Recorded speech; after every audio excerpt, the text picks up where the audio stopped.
নমস্কাৰ মই নাহিদ আফৰিন আৰু ইতিমধ্যে সোশ্যাল মিডিয়া প্ল্যাটফৰ্মত মোক লৈ এটা বিতৰ্কৰ সৃষ্টি হৈছে আৰু সেই বিষয়ে মই দুআষাৰ ক'ব বিচাৰিছো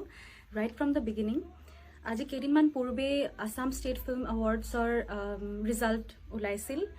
আৰু সেই ৰিজাল্ট ওলোৱাৰ ঠিক 5 মিনিটৰ পিছতে জুৰি বৰ্ডৰ পৰা মোক এজন মেম্বাৰে ফোন কৰি মোক কংগ্ৰেচুলেট কৰিছিল এৱাৰ্ডটো পাইছো বুলি তেখেতে জনালে মোক আৰু তাৰ পিছতে এখন লিষ্ট সাৰ্কুলেট হৈছিল সেইখন লিষ্ট ময়ো পাইছো তাতে অকল মোৰ নাম আৰু ফিল্মখনৰ কথাহে মেনশন কৰা আছিল best female playback singer award Nahid Afrin for the film নিজানৰ গান তেনেকৈ লিখা আছিল সেই সেম লিষ্ট মোৰ আব্বাও পাইছে আৰু ময়ো পাইছো তাৰ পিছত বহুতে কংগ্ৰেচুলেশনছ দিছে বহুতে ফোন কৰি কথাটো মোক জনাইছে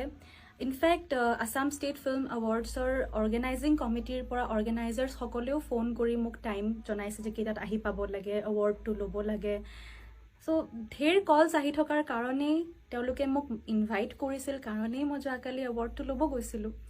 আৰু তেতিয়ালৈকে মই একোৱেই গম নাপাওঁ যে কোনটো গানৰ কাৰণে এৱাৰ্ড দিয়া হৈছে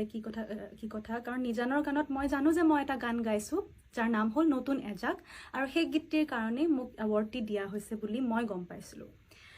তো আজি অকস্মাতে এইটো ৰিপাৰকাশ্যনৰ এটা সৃষ্টি হ'ল আৰু কিছুমানে নহয় অলমোষ্ট সবেই সেইটো কথাই কৈ আছে যে নাহিদে যেতিয়া এৱাৰ্ডটো ল'বলৈ গৈছিলে তেতিয়া তাই নটিচ নকৰিলে নেকি যে বেক সাইডে স্ক্ৰীনখনত গানটোৰ নাম ওলাই আছিল নীলাতে লুকা ভাকু খেলা বুলি চাওক ফাৰ্ষ্ট অফ অল এংকাৰ্ছ সকলে যেতিয়া মোৰ নাম আনাউন্স কৰিছে তেতিয়া মই তেওঁলোকে যি কৈ আছে সেইটো কথাত মন দি আছো আৰু মই একেবাৰে কনচিয়াছ নিজকে লৈ হৈ আছো কাৰণ ইমান ক্ৰাউড আৰু ষ্টেজখনো ইমান ডাঙৰ সো মই জাষ্ট ষ্টেজত গৈছো লেফ্ট হেণ্ড সাইডেৰে মই ষ্টেজত এন্ট্ৰি কৰিছো আৰু ষ্টেজৰ ঠিক মাজত থিয় আছো আৰু ষ্টেজৰ মাজতে সেই গানটোৰ নাম ডিসপ্লে হৈ আছিল তো হেতু চাই থকাটো সম্ভৱ নহয় আৰু এটো কথা অকল মই মোৰ ক্ষেত্ৰতে কোৱা নাই যিসকল এৱাৰ্ডিজ আছে আপোনালোকে যদি নোটিস কৰিব তেওঁলোকক আপোনালোকে দেখা পাব যে তেওঁলোকে যেতিয়া ষ্টেজলৈ গৈ আছিল কোনেও চাই থকা নাই যে তেওঁলোকৰ বিষয়ে পিছফালে স্ক্ৰীনত কি লিখা আছে ঠিক হেতুৱে কথা ময়ো চাই থকা নাই কাৰণ মই একো এক্সপেক্ট কৰা নাই যে কিবা ভুল হ'ব স্ক্ৰীনখনত যে মোৰ বিষয়ে মানে হে ডিটেইল কিবা এটা ভুল হ'ব বুলি মই একো এক্সপেক্ট কৰি থকা নাই সেইকাৰণে মই চোৱা নাই স্ক্ৰীনৰ পিছফালে কি লিখা আছে কি নাই এংকাৰ্ছ সকলে যি কৈ আছে মই হেতু কথাহে মানে শুনি আছো তেওঁলোকে যদি গানৰ নামটো মেনশন কৰি দিলে হয় তেওঁলোকৰ কথাত যে best singer award goes to miss Nahid Afrin Ansari for the film নিজানৰ গান ফৰ দ্য সং নীলাতে লুকা ভাকু এনেকে যদি ক'লে হয় তেতিয়া মই শ্বকড হলো হয় আৰু ডেফিনেটলি মই তেতিয়া পাৰিলে ষ্টেজতে কৈ দিলো হয় যে এই গানটো মই গোৱা নাই আমাৰ সন্মানীয় শিল্পী ৰূপজ্যোতি বাইদেৱে গাইছে ৰূপজ্যোতি দেৱী বাইদেৱে গাইছে সো ডেফিনেটলি মই লাষ্টত এটা কথা ক'ম যে আপোনালোকে ভুল ধৰিছে ঠিক আছে মই একো বেয়া পোৱা নাই মই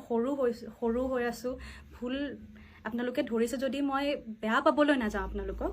কিন্তু মই এটা কথাই ক'ম যে মোৰ ইয়াতে ভুল কোনো ধৰণৰ নাই আই এম কমপ্লিটলি ইনোচেন্ট আপোনালোকে যদি কাৰোবাক সুধিবলগীয়া আছে দেন জুৰি বৰ্ডক সোধক জুৰি মেম্বাৰ্ছ সকলক সোধক যিসকলে সিলেকশ্যন কৰিছে তেওঁলোকে